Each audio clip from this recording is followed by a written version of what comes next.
beberapa aja kali ya, Pak Diat ya. Jadi Iya, betul, Prof. Oke, ya. Stop share. Oke, baik. Assalamualaikum warahmatullahi wabarakatuh. Waalaikumsalam. Salam sejahtera untuk kita semua. Para mahasiswa semua sehat ya? Alhamdulillah sehat, Pak. Alhamdulillah sehat, Prof. Sehat, Prof. Ya. Jadi saya dibantu Pak Diat untuk Zoom ya. Alhamdulillah nih. Saya baru bisa, kemarin saya nggak bisa tampilin layar. Sekarang bisa tampil layar. Teman-teman mahasiswa semua, adik-adik mahasiswa semua, itu sudah bisa lihat layar belum? Sudah, Prof. Sudah, Pak. Oke. Kalau udah semua, oke. Oke, sekarang kita mulai. Ini kemarin kan kita bicara terkait dengan mengapa harus berwirausaha ya. Kita mulai saja ya. Di tampilan yang pertama kemarin kita lihat dari definisi ya, dari semua hal yang terkait dengan kewirausahaan sudah kita pelajari. Maksudnya hal-hal yang prinsip di dalam kewirausahaan ini adalah yang kemarin terakhir kita bicara itu adalah terkait dengan kreativitas dan inovasi ya. Jadi kreativitas dan inovasi. Jadi sekali lagi kalau dalam kita melakukan satu kegiatan kewirausahaan itu menurut para ahli itu dua hal itu, kreativitas. Nah, kreativitas itu bisa dilatihkan ya, dipelajari dengan proses bertahap gitu ya. Sementara inovasi itu adalah wujud dari kreativitas itu sendiri. Jadi kalau kalian itu punya ide ya, apa saja terkait dengan hal-hal yang sifatnya mengembangkan apa yang ada ya, itu bisa kemudian diwujudkan. Contohnya begini. Kemarin kita lihat teman-teman senior-senior Anda yang pernah terlibat dalam bimbingan belajar misalnya. Nah, dalam bimbingan belajar. Nah, saat ini kan teknologi itu begitu berkembang luar biasa. Nah, bimbingan belajar sekarang itu dikaitkan dengan teknologi itu bagaimana wujudnya? Nah, gitu. Ini adalah satu ide, misalnya ya, ide. Nah, ide ini kemudian diwujudkan dalam satu bentuk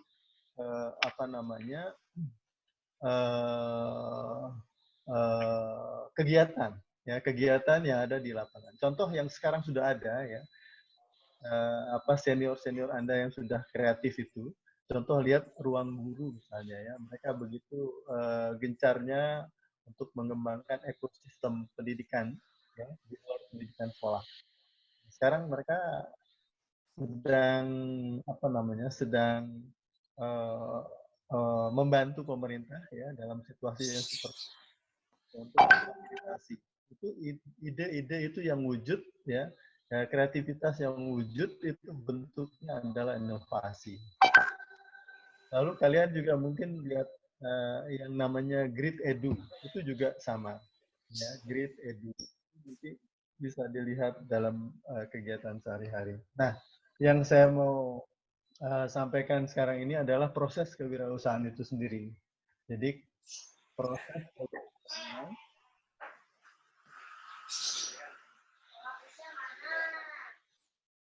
ya, proses kewirausahaan ya.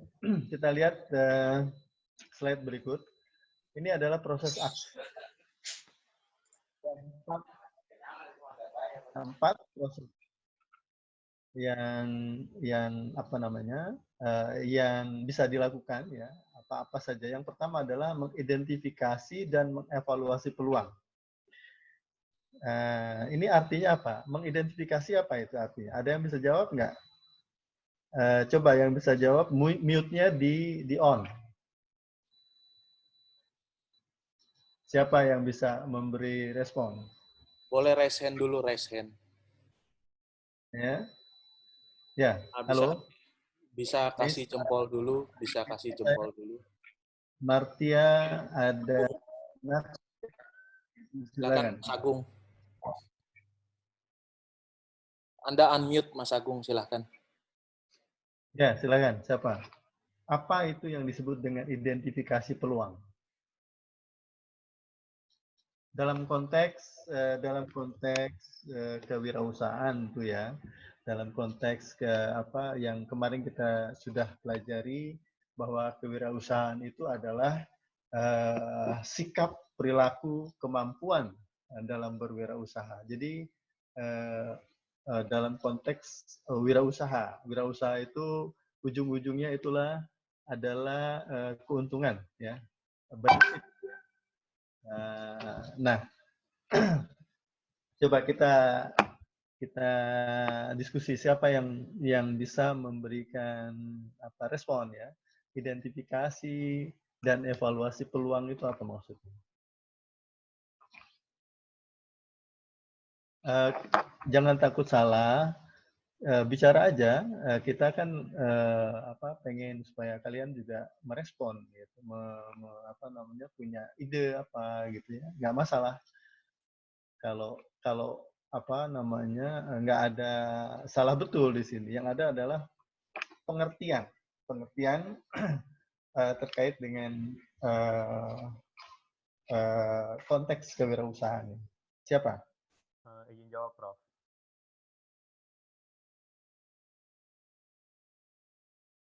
Izin jawab, kalau menurut saya identifikasi dan evaluasi peluang itu kita bisa tahu keadaan sekitar untuk kita membangun wirausaha itu biar sukses gitu, Prof. Oke, satu artinya melihat lingkungan ya, Iya, melihat lingkungan. Sukses. Oke, satu. Siapa lagi? Yang perempuan? Sini ada semuanya yang oke. Yang muncul nih Mesta Putri ya. Coba Mesta apa Mesta? Menurut Mesta itu apa? Identifikasi dan evaluasi. Menurut saya sih identifikasi itu kita melihat dulu apa yang dibutuhin di pasaran, terus kita ngevaluasi dari yang udah ada supaya kalau misalkan yang udah ada itu nggak laku, kita bikin lebih laku lagi gitu. Menurut saya sih gitu, Pak. Jadi artinya melihat kondisi existing condition namanya ya. Existing condition itu satu situasi di mana saat ini kondisinya seperti apa, lalu kemudian mau kita kembangkan seperti apa. Mengidentifikasi itu bahasa Indonesianya menemukenali. Jadi mengenal situasi juga boleh. Contoh misalnya kemarin ini kita dalam konteks wirausaha ya. Misalnya Anda lihat atau kalian lihat peluang usaha di soal perbaikan handphone misalnya ya. Coba kita lihat kondisi saat ini seperti apa. Jadi semacam penelitian kecil gitu ya. Apakah saat ini itu memang laku nggak sih perbaikan handphone saat ini? Ya kan? Kalau nggak laku, orang lebih cenderung misalnya ganti handphone, jadi nggak pernah perbaiki. Nah, berarti kita sedikit banyak sudah mengevaluasi bahwa pengembangan ke arah itu nggak mungkin kita lakukan misalnya. Nah, artinya kita perlu cari opsi-opsi lain. Oke, itu identifikasi dan evaluasi peluang. Kemudian yang berikut adalah mengembangkan rencana bisnis. Nah, bisnis dalam konteks ini adalah yang berkaitan dengan usaha yang sedang kita lakukan tentu ya. Saya kemarin juga memberikan contoh lain misalnya ya soal kuliner ya kuliner. Coba lihat sekarang ada namanya kuliner yang baru dikembangkan itu yang kaitannya dengan kebutuhan masyarakat misalnya. Apa itu yang dari Bandung itu namanya? Apa tuh yang baru ya? Makanan yang baru misalnya. Itu juga bisa memberikan semacam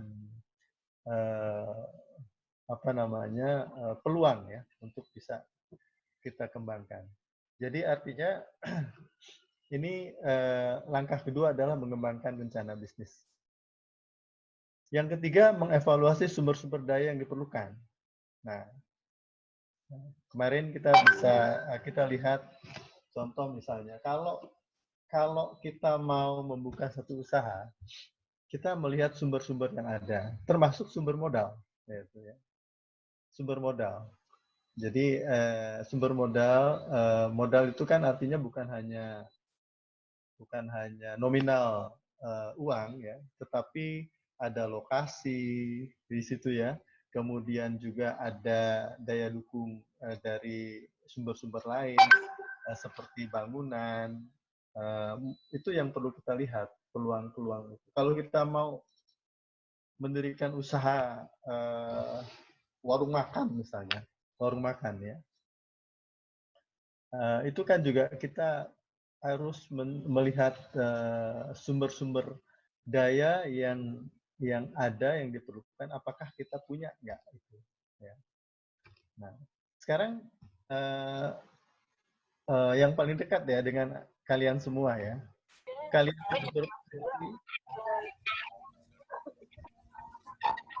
Halo, ya. Kalian itu kan berpotensi ya untuk bisa mengembangkan misalnya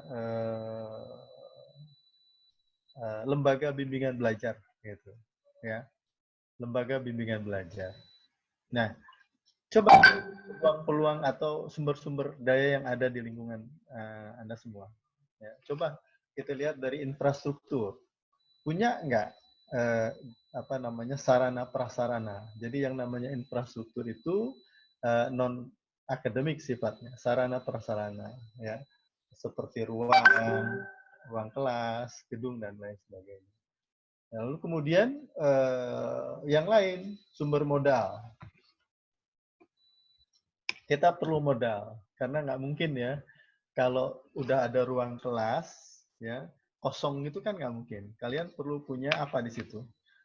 Setidaknya itu ada papan tulisnya, ya kan? Kemudian ada meja kursi untuk instruktur, meja kursi untuk guru dan lain sebagainya. Nah, itu lihat sebagai infrastruktur atau sumber-sumber daya fisik disebutnya. Sekarang sumber daya non fisik apa? Materi. Materinya apa? Contoh misalnya, kalian mau membuka untuk kelas SMP. SMP kelas 1 pelajaran IPA. Nah, berarti kan kalian harus punya materi-materi yang terkait dengan pelajarannya itu sendiri kan.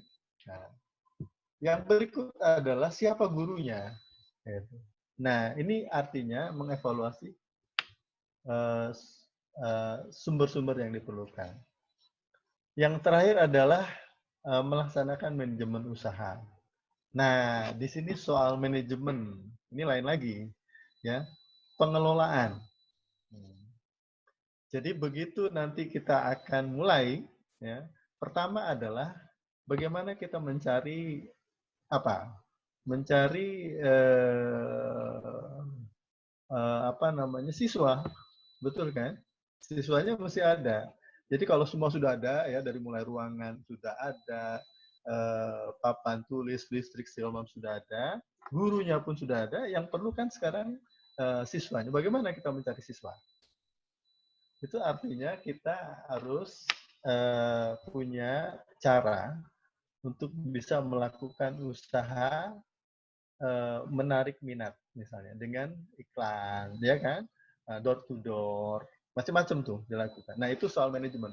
Begitu mereka daftar, nah soal pendaftaran, soal kelas dan sebagainya itu adalah soal bagaimana mengelola usaha di bimbingan belajar itu. Paham ya? Jadi ini proses-proses yang kalau kita mau melakukan sesuatu usaha itu, tentu ini sangat berkaitan dengan usaha apa yang kita mau lakukan, kan begitu? Ya. Jadi apakah di bidang pendidikan ataukah di bidang teknik, ya? Seperti paling tidak saya berpikir itu soal kalau di teknik itu paling yang bisa kita lakukan adalah sekarang ini perbaikan alat-alat teknologi ya, seperti handphone dan sebagainya, laptop. Karena mungkin untuk saat ini kalian belum berpikir bagaimana mengembangkan software-software yang bisa dijual gitu kan, belum sampai. Tapi itu adalah ide-ide yang perlu dilakukan. Oke, dari urutan ini ada yang mau ditanyakan nggak?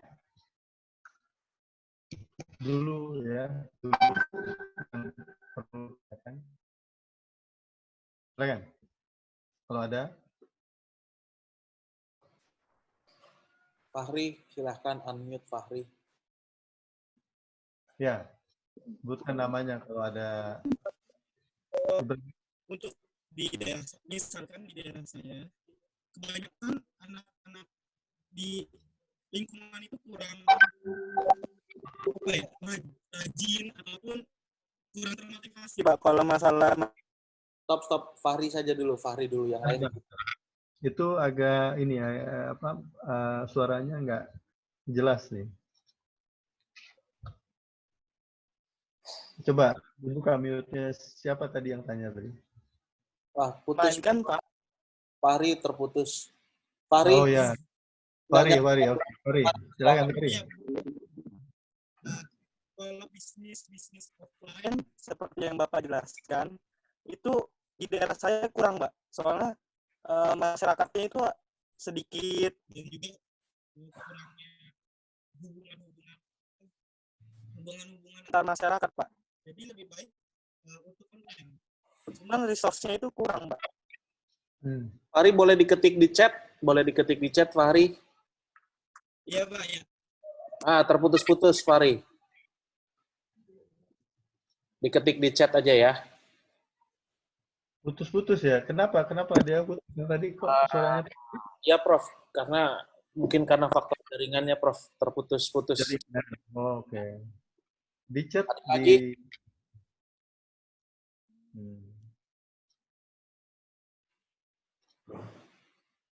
Silakan raise up. Lewat mana chatnya lewat mana? Lewat di chat Prof, ada di lembaran chat. Nanti dia akan muncul. Sebentar, saya bacakan. Untuk kewirausahaan offline itu kurang efektif untuk di daerah saya, Pak. Beliau mereka bilang karena kewirausahaan offline itu kurang efektif untuk di daerah saya. Mohon solusi mungkin menurut beliau, Pak. Offline? Kurang cocok di daerah mereka, karena di daerah rumahnya Fahri ini nampaknya kalau wirausaha yang berbasis offline kurang, Pak. Oh, oke.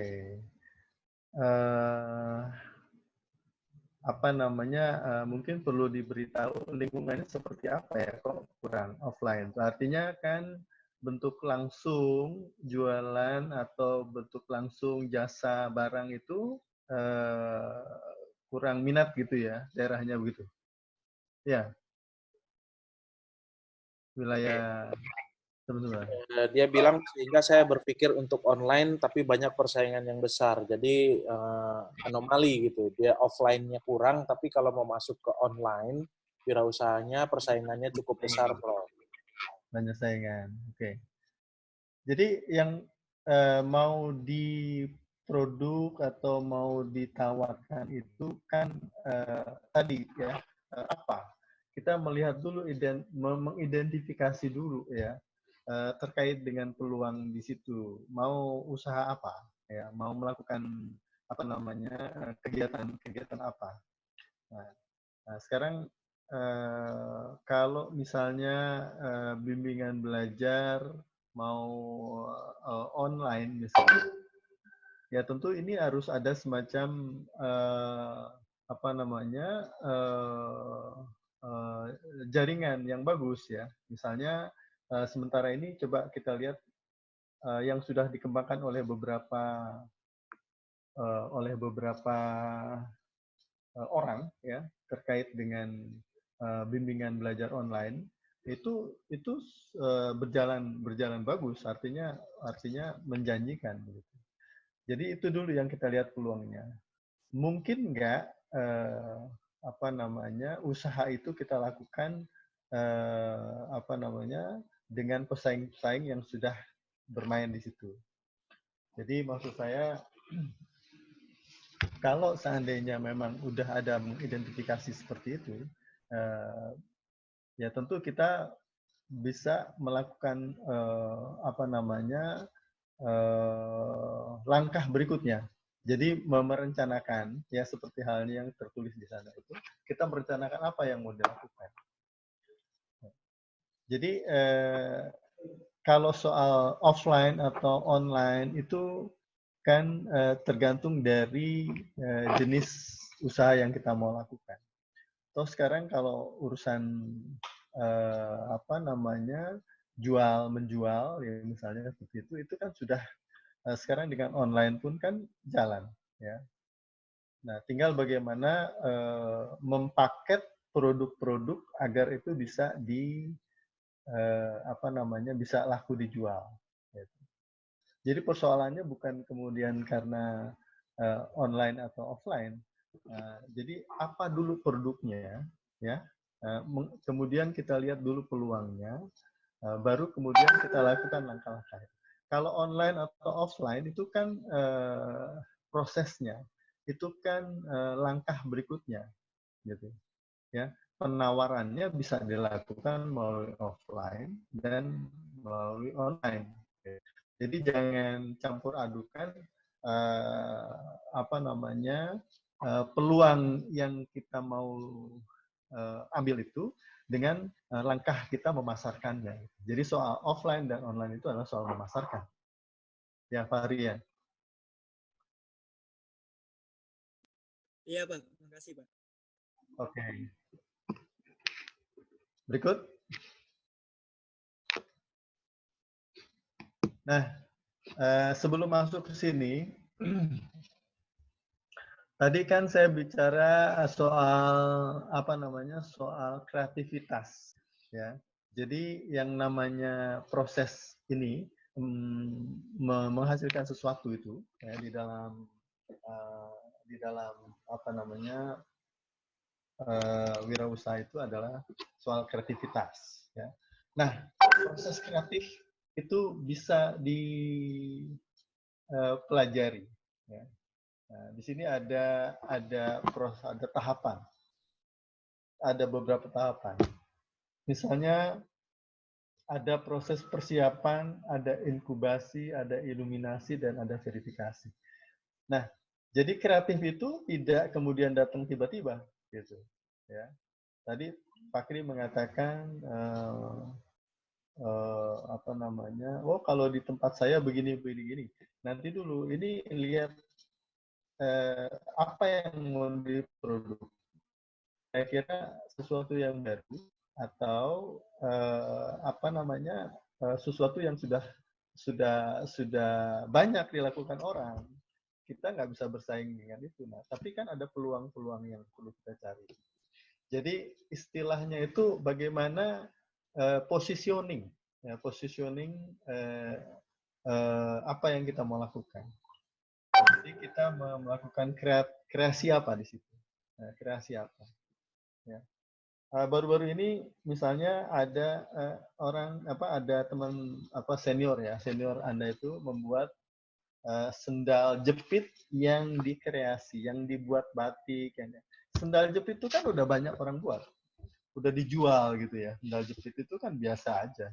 Tapi sendal jepit yang dengan kreasi, sendal jepit yang beda gitu ya, itu adalah satu kreativitas.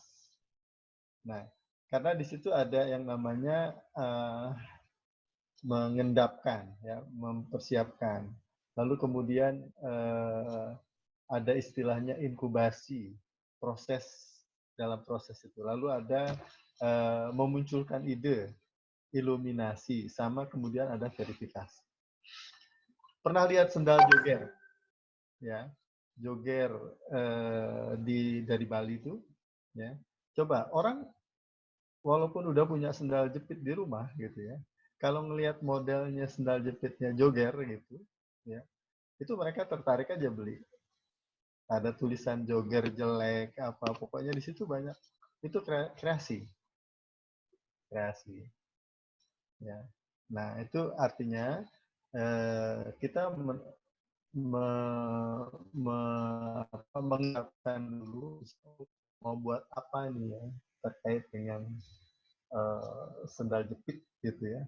Sendal jepit biasa-biasa aja. Swallow itu udah dari zaman Anda belum lahir itu sudah lahir tuh swallow. Ya, sampai sekarang. Tapi kemudian bagaimana mengkreasi? Oke, itu soal kreativitasnya. Nah, berikut. Sekarang proses wirausaha. Nah, ini ada proses. Yang pertama adalah soal keinginan berprestasi. Nah. Kemudian penumbuhan sifat penasaran, berani ambil resiko, ya. Kemudian punya pendidikan dan pengalaman. Kemarin kita kayaknya sudah bahas soal pengambilan resiko ini, ya kan? Nah, baik, kita lihat satu-satu. Berkeinginan berprestasi. Saya yakin semua mahasiswa punya keinginan untuk berprestasi, kan? Prestasi apa saja? Termasuk di dalamnya adalah prestasi untuk berwirausaha tentu ya, punya prestasi apa. Lalu kemudian punya sifat curiosity. Ya. Curiosity ini yang apa namanya yang perlu dibangun ya. Jadi bagaimana kita mencari sesuatu yang baru, bagaimana kalau kita mencoba ini, mencoba itu dan seterusnya. Nah ini tentu bukan cuma pengetahuan di dalam diri mahasiswa, tapi juga ini merupakan tindak lanjut dari apa yang harus dilakukan. Kemudian berani ambil risiko. Nah ini enggak semua orang ya berani ambil risiko. Saya kemarin mencontohkan misalnya, coba lihat ya teman-teman di FE itu ya. Di FE itu saya suka lihat dia tuh menjajakan dagangan, walaupun dengan cara yang tradisional ya, yang offline kata si Fahri tadi. Tapi mereka itu berani ambil risiko. Pertama adalah dia berani buat sendiri apa yang dia pikir apa namanya dari dia. Kemudian dia kemas. Oke. Kemudian dia jual dengan menjajakan sendiri. Dia bilang ini fresh, baru, fresh from the oven misalnya. Lalu dicoba dulu, baru kemudian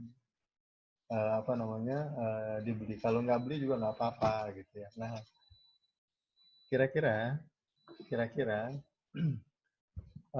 hal-hal seperti ini bisa nggak kita lakukan? Artinya bagaimana kita mencoba untuk untuk menjual sesuatu yang kita anggap itu menarik ya untuk dijual tentunya. Nah, tentu ini berpulang kepada masing-masing ya, nggak bisa kemudian istilahnya semuanya berani berisiko itu pasti. Tapi satu hal ya, bahwa kalian semua kuliah saja di perguruan tinggi itu sudah langkah untuk berani mengambil resiko. Jadi artinya itu sudah upaya, sudah melakukan sesuatu.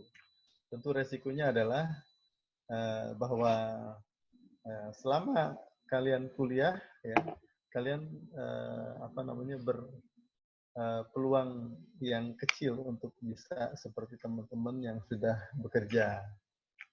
Pasti kalian tahu kan, di antara teman-teman kalian itu ada yang kerja langsung ya kan, dari SMA itu terus kemudian mendapatkan upah dan lain sebagainya. Nah, sementara kalian tidak melakukan itu, ya. Jadi resikonya yang paling kecil adalah kalian tidak mendapatkan gaji karena kalian sekarang masih kuliah. Itu adalah resiko juga sebenarnya. Oke, kemudian berikutnya adalah melalui pendidikan, ya kan? Pendidikan memberikan semacam trigger, ya, penyulut. Seperti sekarang nih ya, nah, kita diskusi soal kewirausahaan ya, itu artinya menyulut ya. Siapa tahu di antara Anda semua itu punya pikiran bahwa sebetulnya saya sudah mau berusaha ini, tapi belum berani ya, misalnya. Nah, terus melalui pendidikan, bahkan mungkin latihan ya. Saya dengar nanti tolong dikoreksi Pak Diat, di WR3, di Wakil Rektor 3, bidang 3, itu setiap tahun tuh ada peluang-peluang untuk pelatihan berwirausaha. Nah, itu bisa dimanfaatkan. Betul ya Pak Diat? Betul. Nah, itu bisa dimanfaatkan untuk latihan, ya, pendidikan. Dan mungkin juga di tempat lain ada yang menawarkan itu, ya, menawarkan untuk bisa beberapa perusahaan besar itu menawarkan untuk pelatihan free ya, tidak bayar ya, untuk bisa menjadi pengusaha. Saya pernah lihat tawarannya itu di melalui melalui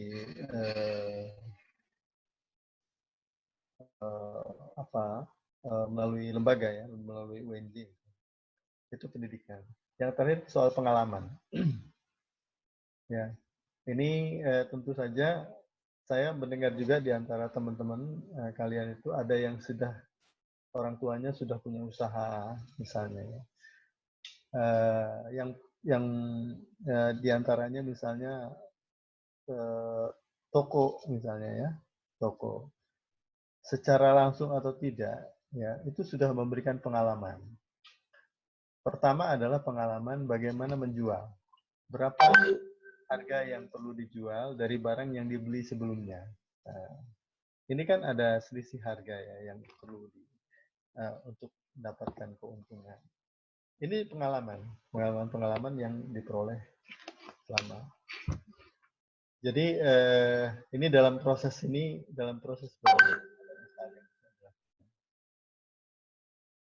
Kemudian yang kedua adalah faktor-faktor yang mendorong ya untuk seorang berwirausaha. Itu ada faktor lingkungan pasti ya. Pasti lingkungan, peluang, pengalaman, dan satu hal adalah kreativitas tadi. Walaupun tidak punya lingkungan yang cukup, tapi kalau punya ide, punya kreasi gitu ya, bisa Tadi sudah saya sampaikan soal lingkungan ya. Lingkungan itu ya tadi, misalnya di rumah itu memang jualan, nah, gitu. Jualan. Ya contoh yang paling kentara misalnya teman-teman kita yang orang Tionghoa itu umumnya mereka pengusaha kan, pengusaha. Anak-anaknya pastilah sudah tahu kalau dia jual, katakanlah contoh di rumahnya itu jual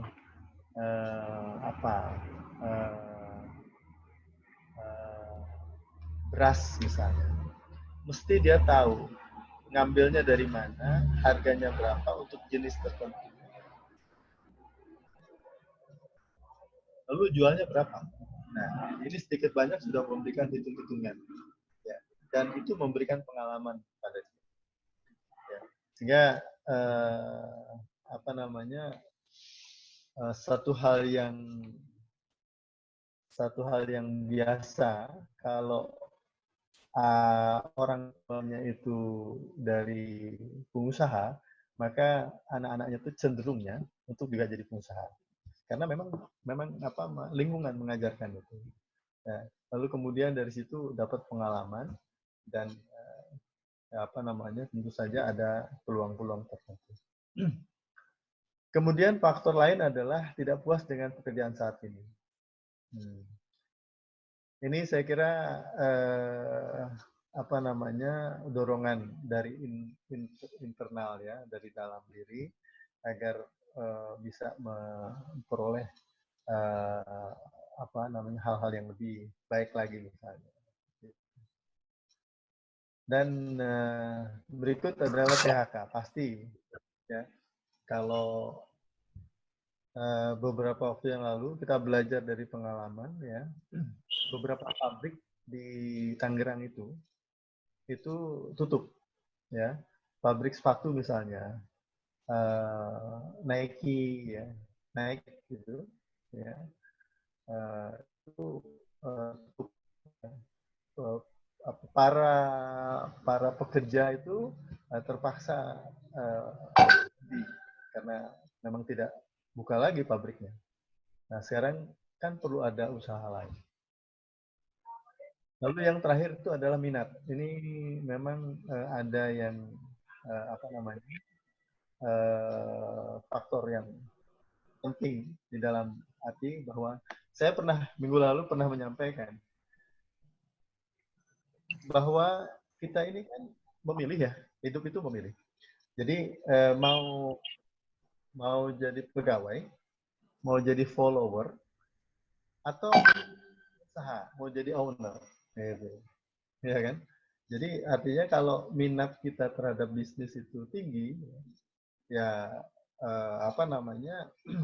berpotensi untuk menjadi owner ya. Saya sekarang melihat banyak usaha-usaha pengusaha-pengusaha muda ya, yang kreatif. Pernah dengar Bonceng, seperti Gojek gitu ya, online ya, Bonceng, pernah ya? Aplikasi, dengan aplikasi. Itu kan kreatif, itu ide-ide yang muncul ya karena situasi yang saat ini ada. Ini kemudian yang terakhir dalam proses wirausaha itu adalah tahap pelaksanaan. Ya, tidak kalah pentingnya ini tahap awal kita memulai, lalu kemudian kalau sudah besar itu tahap pertumbuhan. Saya kira ini satu hal yang biasa dilakukan. Oke, sampai sini ada yang mau bertanya?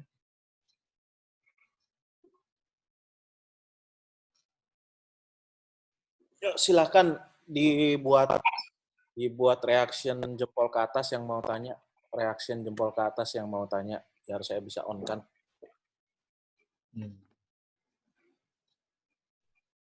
Oke, Mas Agus. Muncul fitur-fitur sebentar, terus ini muncul, lalu kemudian dia itu gimana? Dari mana? Dari Pak, untuk wirausaha tuh baiknya kerja sendiri atau bersama-sama gitu, Pak? Oke. Baik. Siapa ini yang nanya nih? Mas Agus, Pak. Mas Agus. Fadli ya. Oke. Ya, Pak. Begini Mas Agus. Dalam berwirausaha, ya, dalam berwirausaha, ada definisi kemarin yang kita bicarakan. Ada wira swasta, ada wirausaha. Dalam berwirausaha itu memang disarankan untuk bisa kolegial, ya. Artinya kan tadi kita tentu mengidentifikasi berbagai sumber-sumber yang mungkin ya, yang mungkin kita lakukan. Kalau misalnya kita nggak bisa lakukan sendiri, ya tentu kita berkolaborasi untuk memulai usaha itu.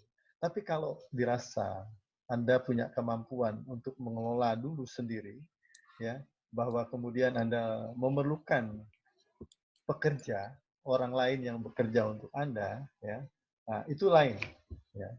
Jadi Anda memulai usaha itu sendiri.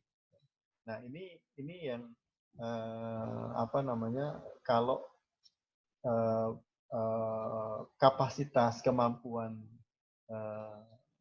Mas Agus misalnya melakukan hal-hal yang akan dilakukan itu bisa sendiri, tetapi dalam proses pelaksanaan pasti perlu kolaborasi, pasti perlu teman, pasti perlu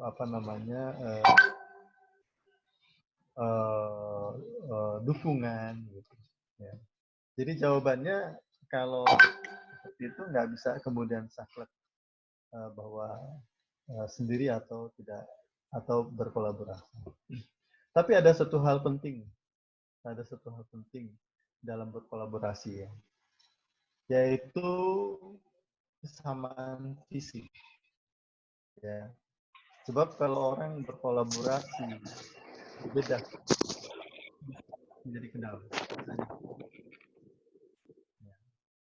Nah, contoh misalnya yang satu merasa modalnya lebih besar misalnya, ya, lalu dia merasa kemudian ingin lebih berkuasa dalam kolaborasi itu yang nggak boleh. Nah, jadi kita tentukan dulu di awal. Jadi ada plus minusnya. Ada sendiri, kalau sendiri tentu semua modal dan usaha itu dari kita sendiri. Tetapi itu kita bisa atur, ya, segala sesuatunya kita bisa atur. Nah, ada keuntungannya kita bisa atur, tapi minusnya adalah kita usaha sendiri. Kalau kolaborasi bersama gitu, ya, itu plusnya adalah kita beban pekerjaan itu bisa share, ya, bisa berbagi. Nah, tetapi minusnya, nah ini kalau sudah tidak punya rule of conduct, ya, aturan main, ya, suatu ketika teman ini bisa, dalam tanda petik, ya, bisa berulah, ya. Jadi bisa dia mengingkari, atau orang sering sebutnya sebagai selingkuh, ya, musuh dalam selimut, gitu. Nah, dia seolah mau memajukan, tetapi padahal dia mau cari untung sendiri. Jadi plus minus, ya. Jadi tidak kemudian sendiri itu lebih baik juga. Saya kira itu, ya, Mas Agus. Ya, Pak. Baik, Pak. Makasih, Pak. Oke, baik. Ini kasih reaksi lagi, jempol ke atas bagi yang mau bertanya. Give reaction. Renaldi. Oke, Renaldi, silahkan unmute. Ada jempol, ya. Assalamualaikum warahmatullahi wabarakatuh. Jalan. Prof, saya mau nanya. Ya. Saya kan jadi orang introvert, ya. Nah, bagaimana cara orang introvert kayak saya keluar dari zona nyaman, terus berani mulai usaha, Prof? Oke. Ya, makasih ya, Prof. Oke, bagus ya, makasih.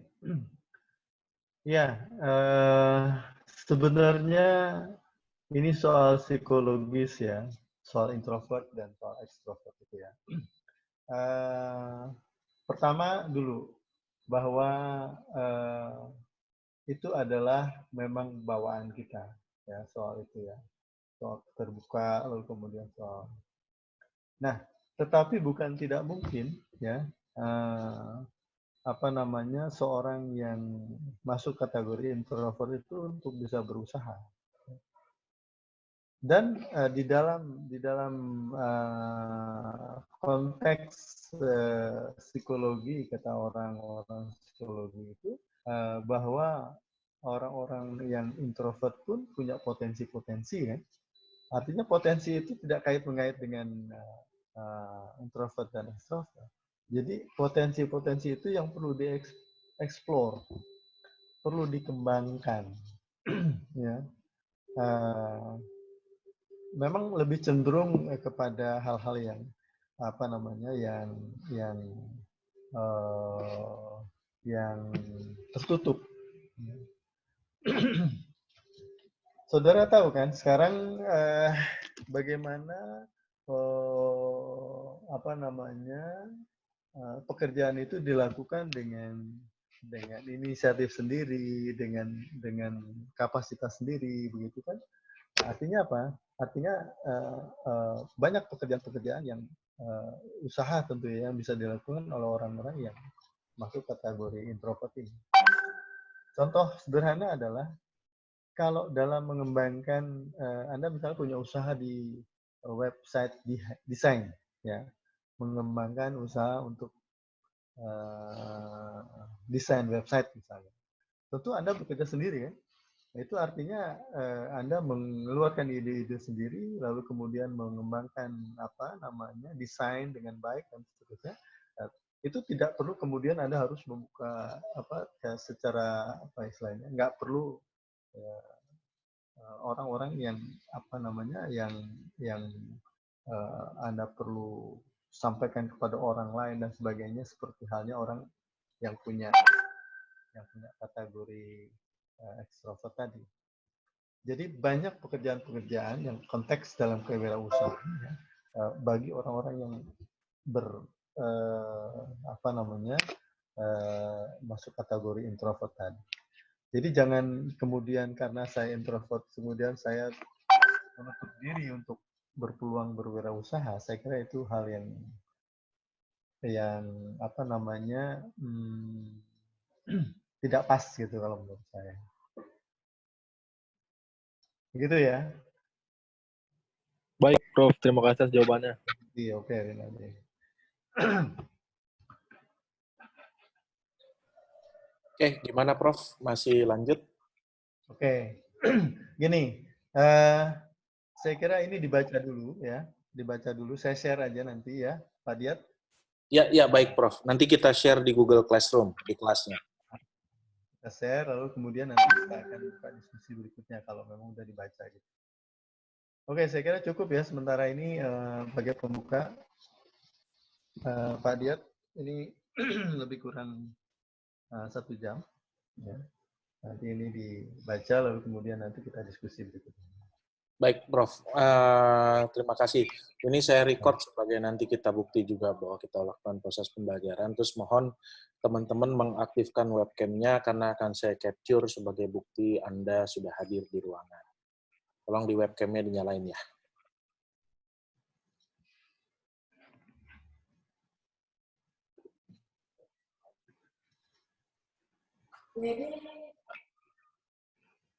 Oke.